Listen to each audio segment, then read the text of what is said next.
이 시간 여러분 모두에게 하나님의 큰 은혜가 임하시기를 주의 이름으로 축원합니다.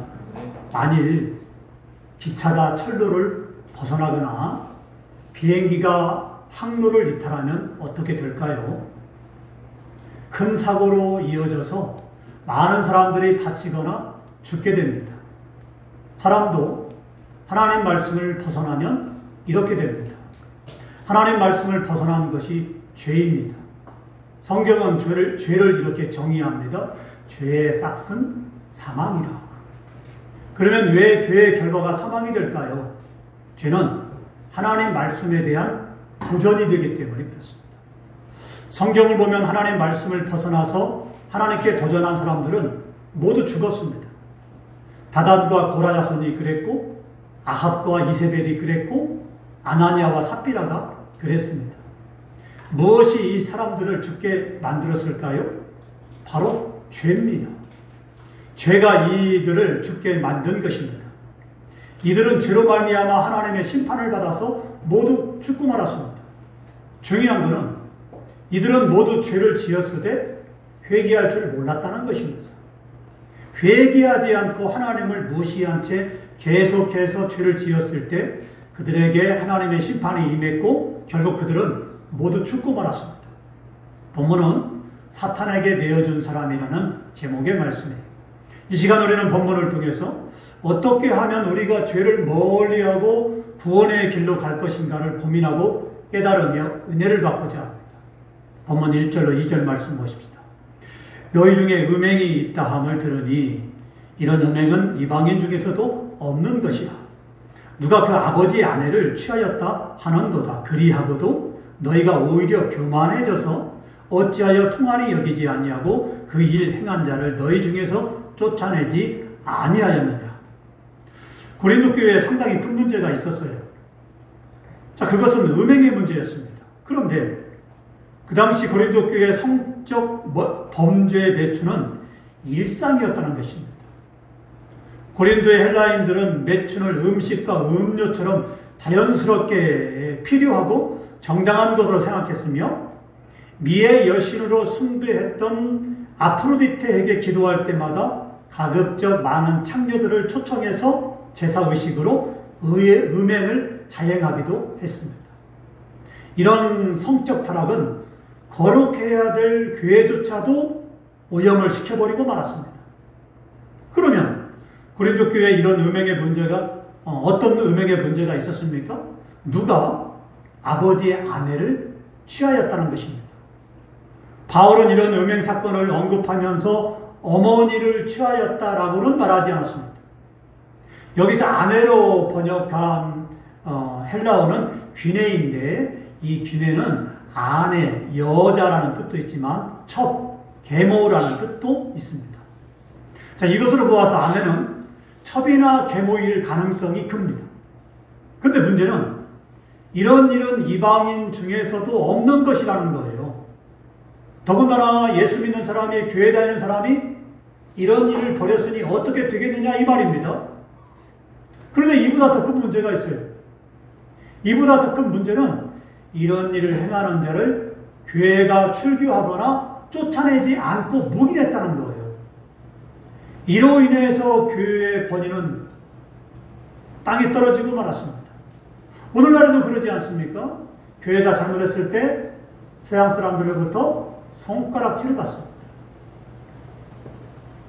교회가 세상을 걱정해야 되는데 오히려 세상 사람들이 교회를 걱정하고 있습니다. 바로 잘못됐을 때 벌어지는 역전 현상이죠. 고린도 교회도 마찬가지였습니다. 이렇게 성적으로 타락하니까 이제는 세상 사람들이 교회를 볼 때 무엇으로 받겠습니까? 교회의 권위가 땅에 떨어지고 말았어요. 사도 바울은 이런 고린도 교회의 문제를 들었을 때 기가 막혔습니다.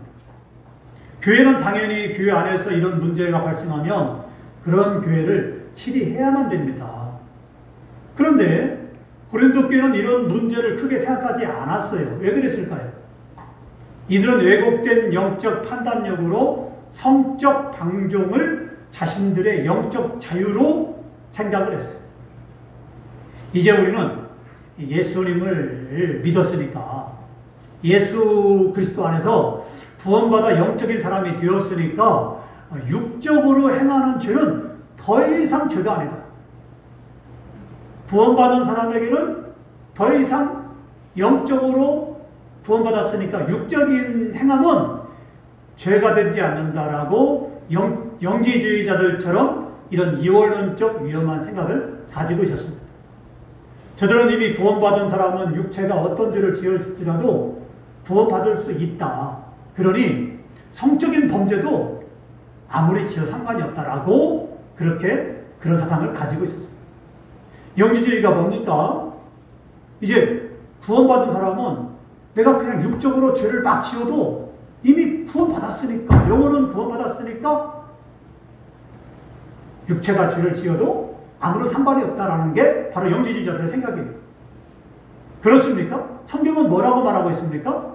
성경은 이런 성적인 범죄, 성적인 타락에 대해서 이렇게 말씀하고 있어요. 잘 들어보세요. 갈라디아서 5장 19절 21절에 육체의 일은 분명하니 곧 음행과 더러운 것과 호색과 우상숭배와 주술과 원수 맺는 것과 분쟁과 시기와 분냄과 당진 것과 분열함과 이단과 투기와 술취함과 방탕함과 또 그와 같은 것들이라. 전에 너희에게 경계한 것 같이 경계하노니 이런 일을 행하는 자들은 하나님의 나라를 유업으로 받을 수 없다라고 말씀하고 있습니다. 성경은 분명히 못 받고 있습니다. 음행하는 자는 천국에 갈 수 없다. 더러운 것과 동성연애자들은 천국에 갈 수 없다 라고 분명히 말씀하고 있고, 그 다음에 주술, 점쟁이, 그 다음에 교회에서 원수 맺는 것, 분쟁하는 것, 시기, 분냄, 당짓는 것, 교회를 분열시키는 것, 이단들, 그 다음에 술취함, 방탕함, 이런 자들은 천국에 갈 수 없다. 하나님 나라를 유업으로 받을 수 없다라고 성경은 못 받고 있습니다. 그럼 우리가 신앙생활할 때 이 정도면 뭐 괜찮지, 적당히 술을 마시고 취하지만 않으면 돼 라고 생각합니다.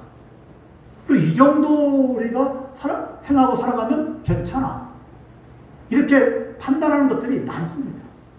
그러면 그 사람들의 판단이죠. 그건 인간의 판단입니다. 성경이 뭐라고 말씀하고 있는가를 우리는 봐야 돼요.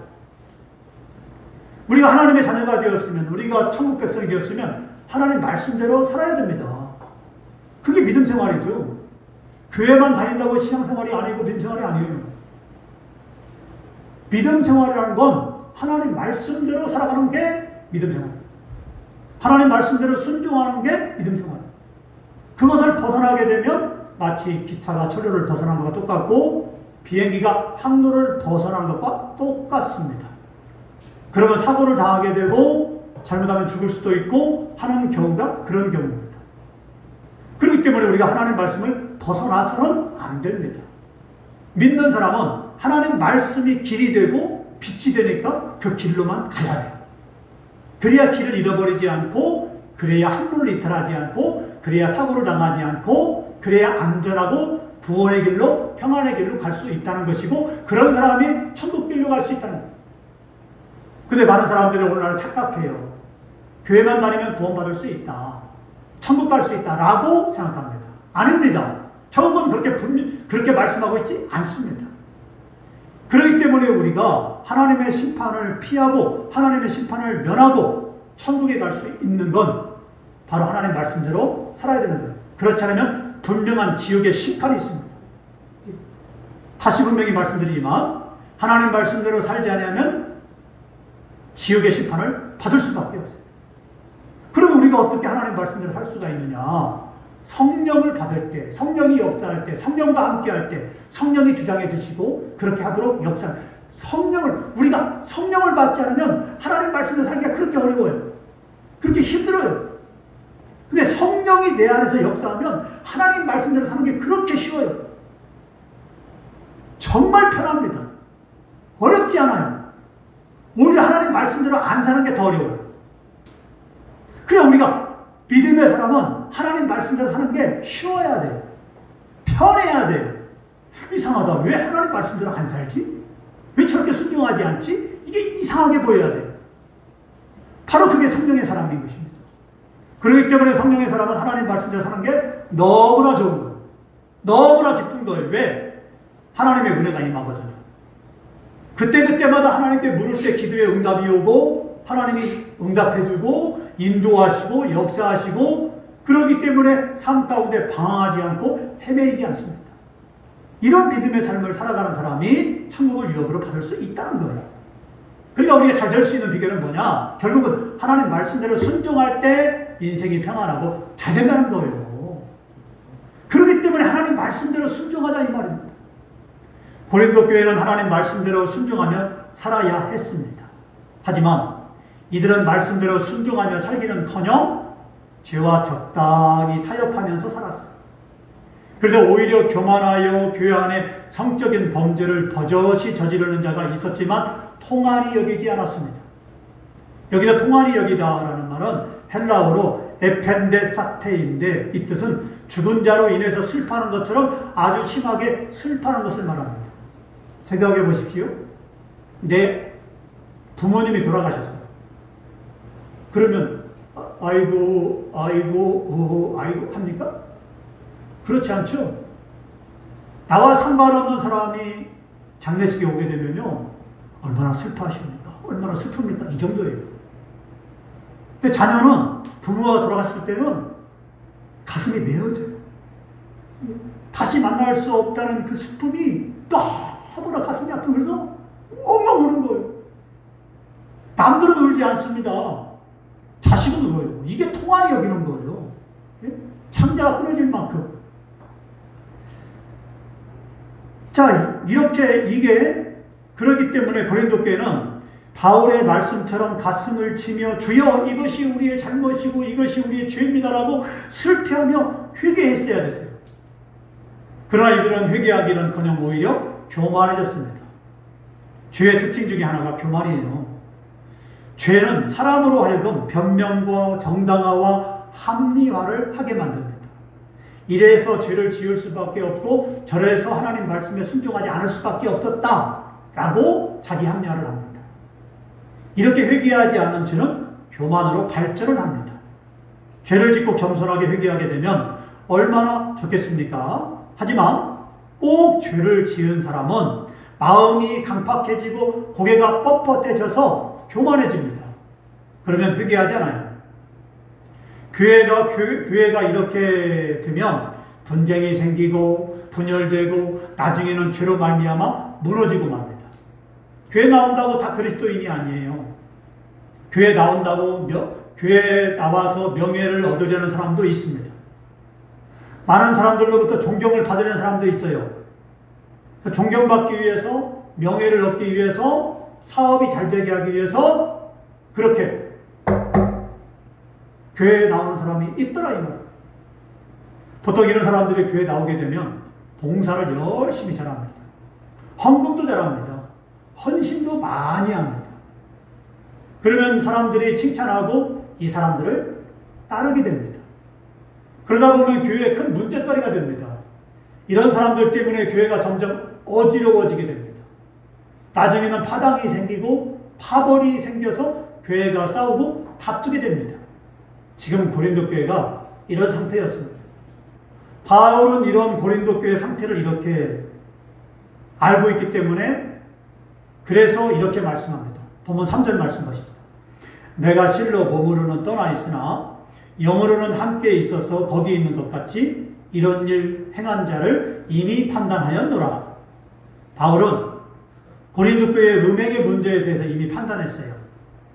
여기서 판단하다라는 말은 헬라어로 케크리카인데 이 뜻은 심판하다라는 뜻입니다. 자, 그러면 바울이 무엇을 심판했습니까? 바울이 심판한 것은 출교예요. 자, 당장 쫓아내라는 것입니다. 썩은 살을 도려내라는 거예요. 썩은 살을 도려내지 않으면 온몸이 병들어 죽을 수 있는 것처럼 잘못하면 교회도 무너질 수 있다는 것이에요. 그래야 죽지 않게 됩니다. 이렇게 썩은 살을 도려내야만 하는 것이 바로 출교예요. 교회 안에서 교회의 존립을 위태롭게 하는 죄를 지은 자는 교회는 단호하게 출교해야 됩니다. 됩니다. 그러면 이제 고린도 교회가 바울의 이런 편지를 받고 모여서 기도한 후에 음행하며 범죄한 자를 출교해야만 됩니다. 바울은 이런 자를 출교해야만 하는 이유를 본문 4절로 5절 말씀에서 이렇게 말씀합니다. 본문 4절로 5절 말씀 보십시다. 주 예수의 이름으로 너희가 내 영과 함께 모여서 우리 주 예수의 능력으로 이런 자를 사탄에게 내어주었으니 이는 육신은 멸하고 영은 주 예수의 날에 구원을 받게 하려 함이라 그랬습니다. 여기서 사탄에게 내어준다라는 말은 출교를 의미합니다. 칼빈은 이렇게 말했어요. 출교는 그리스도는 교회 안에서 통치하고 사탄은 교회 밖에서 통치한다. 출교는 교회 공동체로부터 추방을 의미합니다. 그래서 죄를 지은 사람, 죄를 지었을 때 죄를 지은 사람을 추방하는 게 아니에요. 죄를 지었지만 통한이 여기고 가슴을 치면서 눈물로 회개하지 않는 사람, 이런 사람은 교회에서 쫓아냅니다. 그게 출교고 그게 내어쫓는 거예요. 자, 이런 사람은 예배로부터 쫓겨나는 거예요. 공예배와 그리고 성찬식을 금지합니다. 우리는 여기서 아주 중요한 바울의 의도를 깨달아 볼 수 있습니다. 왜 출교하느냐? 왜 죄를 지은 사람을, 회개하지 않는 사람을 사탄에게 내어줘야 하느냐? 그것은 그 사람을 영원히 멸망길로 가게 해서 죽이려는 것이 아니에요. 반대로 오히려 그 사람으로 하여금 진심으로 회개하고 눈물로 회개하고 다시 구원이 있는 교회로 돌아오도록 하기 위함입니다. 출교의 목적은 쫓아내는 게 목적이 아니에요. 출교의 목적은 구원이 목적이에요. 육은 멸하고 영혼은 구원시키는데 출교의 목적이 있습니다. 그러므로 돈 때문에 교만한 사람은 가난해져야 돼요. 건강 때문에 교만한 사람은 병들어야 돼요. 명예 때문에 교만한 사람은 사람들로부터 부끄러움과 망신을 당해봐야 돼요. 이래서 겸손해지고 회개가 나와야 됩니다. 눈물 콧물 다 쏟으며 통안의 회개가 나와야 됩니다. 바로 이것이 육은 멸하고 영혼이 구원받는 것입니다. 할렐루야. 이렇게 망신을 당해봐야 내가 어리석은 자였구나. 건강을 자랑하다가 건강을 잃어봐야 내 힘으로 안 되는 거구나. 돈을 많이 가지고 있더만 돈을 다 없어져 봐야 내 뜻대로 안 되는구나. 하나님의 은혜가 아니면 못 사는구나. 라고 깨닫고 회개하고 다시 교회로 돌아올 수 있는 것, 바로 이게 출교의 목적이라는 거예요. 마지막으로 사도 바울은 이렇게 말씀합니다. 본문 6절로 7절 말씀 보십시다. 너희가 자랑하는 것이 옳지 아니하도다. 적은 누룩이 온 덩어리에 퍼지는 것을 알지 못하느냐. 너희는 누룩 없는 자인데 새 덩어리가 되기 위하여 묵은 누룩을 내버리라. 우리의 유월절 양 곧 그리스도께서 희생되셨느니라. 당시 고린도 교회는 성령의 은사가 풍성한 것을 자랑했습니다. 하지만 고린도 교인 중에 계모와 음행한 페류나도 있었습니다. 하지만 고린도 교회는 이런 페류나를 징계하거나 쫓아내지 않고 출교하지 않고 용납했습니다. 그냥 가만히 두었어요. 고린도 교회는 죄에 대해서 비통해하거나 미워하지 않고 은사만 자랑했습니다. 이것은 교회의 거룩성을 상실시키고 교회를 죄로 부패하게 만드는 것입니다. 아니, 교회가 아무리 능력이 있으면 뭐합니까? 귀신을 내어쫓고 병자를 고치고 심지어 죽은 자를 살리는 능력이 있으면 뭐하냐 이 말이에요. 그런 교회에 죄가 있고 음행하는 자가 있고 더러운 죄를 짓는 자가 있으면 그게 무슨, 그런 자를 두고도 출교시키지 않는다면 그건 교회가 될 수 없어요. 그건 하나님의 영광을 나타내는 교회가 아닙니다. 오히려 세상 사람들로부터 손가락질을 받는 그런 교회가 됩니다. 그렇기 때문에 그것으로 말미암아 죄가 서서히 부패해지고 타락해집니다. 누룩은 음식을 발효시키는 발효제입니다. 이 음식에 조금만 누룩을 넣어도 음식 전체가 바로 발효가 됩니다. 유대인들은 음식의 발효가 되는 것처럼 발효와 부패를 한 가지로 여겼어요. 작은 죄라 할지라도 죄는 누룩처럼 교회 안에서 제거하지 않으면 교회 전체를 금방 부패시키고 맙니다. 그러므로 묵은 누룩과 같은 죄가 교회에 있다면 우리는 그런 사람이나 죄를 내버리고 그런 사람을 출교시켜야만 됩니다. 기도를 많이 하는 사람이 있다고 자랑할 일이 아니에요. 병 고치는 은사가 있는 사람이라고 자랑할 일이 아닙니다. 봉사를 많이 하는 사람이라고 자랑할 일도 아니에요. 죄는 버려야 됩니다. 아무리 병든 자를 고치고 봉사를 많이 하고 기도를 많이 한다 할지라도 죄 가운데 살아간다면 그건 아무것도 아니에요. 오히려 그 사람을 교회에서 쫓아내버려야 됩니다. 야고보서 4장 11절은 이렇게 말씀합니다. 이제도 너희가 허탄한 자랑을 하니 이런 자랑은 다 악한 것이다. 사랑하는 성도 여러분, 번제단의 죄를 짐 밖에 내다 버리야 하는 것처럼 만일 교회 안에 회개하지 않는 죄인이 있다면 출교로 내다 버려야 됩니다. 그래야 그 사람의 육은 멸하고 영혼을 구원할 수 있습니다. 회개하지 않는 죄인은 사탄에게 내줘야 됩니다. 그러므로 교회를 지키고 믿음을 지키는 저와 여러분 되기를 주의 이름으로 축원합니다.